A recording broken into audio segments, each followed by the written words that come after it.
ഇന്ന് നമുക്ക് വെണ്ടയ്ക്കായും ഉരുളക്കിഴങ്ങും കൊണ്ട് നല്ലൊരു ഫ്രൈ ഉണ്ടാക്കിയെടുക്കാം.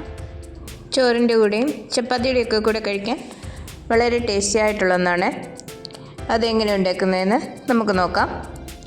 അതിനായി ഞാനിവിടെ ചീനച്ചട്ടിയിലേക്ക് കുറച്ച് എണ്ണ ഒഴിച്ചു കൊടുത്തിട്ടുണ്ട്.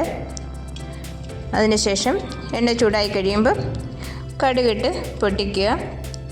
അതിനുശേഷം നമുക്ക് സവാള ഉള്ളി നീളത്തിലരിഞ്ഞത് ചേർത്ത് കൊടുക്കാം. അത് നിങ്ങളുടെ ആവശ്യത്തിനനുസരിച്ച് ചേർത്ത് കൊടുക്കാം.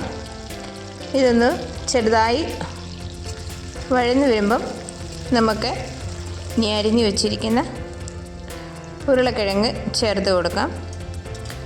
ഞാനിവിടെ ഈ ഒരു രീതിയിലാണ് ഉരുളക്കിഴങ്ങ് അരിഞ്ഞിരിക്കുന്നത്. അത് നിങ്ങളുടെ ഇഷ്ടത്തിനനുസരിച്ച് അരിഞ്ഞു കൊടുക്കാം. ഇതിലും ചെറുതായി അരിയാം. ഈ ഉരുളക്കിഴങ്ങ് മധുരമില്ലാത്തതാണ്. ഇത് വെള്ള ഉരുളക്കിഴങ്ങാണ്. 2 ടൈപ്പിലെ ഉരുളക്കിഴങ്ങ് കിട്ടും. ഇത് വെള്ള ഉരുളക്കിഴങ്ങാണ്. ഇതുപോലെ നമുക്ക് നല്ലവണ്ണം ഇതൊന്ന് വഴറ്റിയെടുക്കണം. അതിനുശേഷം നല്ലവണ്ണം വഴന്നതിന് ശേഷം നമുക്ക് ബാക്കി ചേരുവകൾ കൂടി ചേർത്ത് കൊടുക്കാം. കുട്ടികൾക്കും ഇങ്ങനെ ഉണ്ടാക്കി കൊടുത്ത് നോക്കുക. അവർ തീർച്ചയായും കഴിക്കും. അവർക്ക് വളരെ ഇഷ്ടപ്പെടും. പിന്നെ ഇത് മാത്രം മതി നമുക്ക് ചോറ് കഴിക്കാനോ ചപ്പാത്തി കഴിക്കാനോ ഒക്കെ. തീർച്ചയായും നിങ്ങൾ ഉണ്ടാക്കി നോക്കുക. ഞാനിവിടെ 2-3 പച്ചമുളക് നടുവേ കീറി ചേർത്ത് കൊടുത്തിട്ടുണ്ട്. ഇനിയും അതുകൂടി ഒന്ന് ചേർത്ത് ഇളക്കിയതിന് ശേഷം നമുക്ക് അടുത്ത ചേരുവ കൂടെ ചേർക്കാം. ഞാനിവിടെ ഉപ്പ് ചേർത്ത് കൊടുത്തു. ആവശ്യത്തിന് ഉപ്പ് ചേർത്ത് കൊടുക്കുക.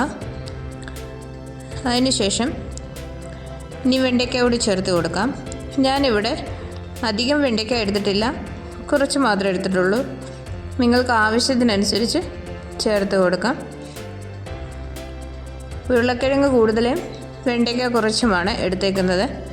ഇനി ഇതുകൂടി ചേർത്ത് നല്ലവണ്ണം ഒന്ന് ഇളക്കി എടുക്കാം.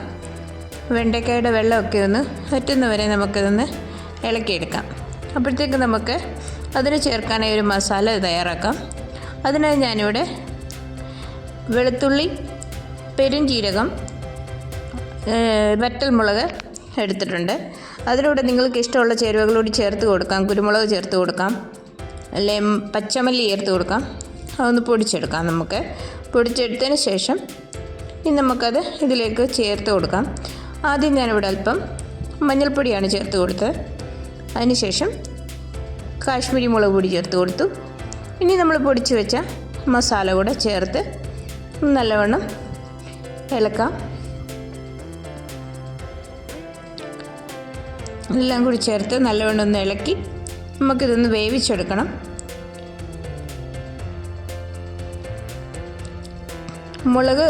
വറ്റൽമുളക് ചേർത്തത് കൊണ്ടാണ് എരിവുള്ള മുളക് പൊടി ചേർക്കാഞ്ഞത്.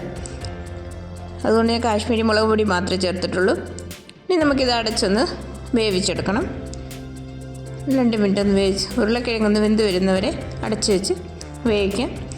അതിനുശേഷം നമുക്കിതുപോലെ ചെറുതീയിൽ ഇത് ഫ്രൈ ചെയ്തെടുക്കണം. തീർച്ചയായും നിങ്ങൾക്ക് ഇഷ്ടപ്പെടും. നിങ്ങളും ഒന്ന് ട്രൈ ചെയ്ത് നോക്കുക. ഇങ്ങനെ ഞാൻ ഇനി അല്പം കുരുമുളക് പൊടി കൂടി ഇതിനകത്ത് ചേർത്ത് കൊടുക്കുന്നുണ്ട്. നിങ്ങൾക്ക് ഇഷ്ടമാണെങ്കിൽ കുരുമുളക് പൊടി കൂടി ചേർത്ത് കൊടുക്കാം. പിന്നെ അല്ല എങ്കിൽ ഗരം മസാല ചേർത്ത് കൊടുക്കാം. ഇനി അല്പം കറിവേപ്പില കൂടി ചേർത്ത് നല്ലവണ്ണം ഇതൊന്ന് ഫ്രൈ ചെയ്തെടുക്കണം. നിങ്ങൾക്ക് എൻ്റെ വീഡിയോ ഇഷ്ടപ്പെട്ടെങ്കിൽ അഭിപ്രായം അറിയിക്കണം. തീർച്ചയായും നിങ്ങൾക്ക് ഇഷ്ടപ്പെടും. നിങ്ങളും വീട്ടിൽ ഇങ്ങനെ ഉണ്ടാക്കി നോക്കുക. കുട്ടികൾക്ക് ഉണ്ടാക്കി കൊടുക്കുക. ചപ്പാത്തിയുടെ കൂടെയും ചോറിൻ്റെ കൂടെയൊക്കെ കഴിക്കാൻ വളരെ നല്ലതാണ്. ഇനിയും ഇതുപോലെ ചെറിയ ചെറിയ വീഡിയോകളുമായിട്ട് ഞാൻ വരുന്നതായിരിക്കും.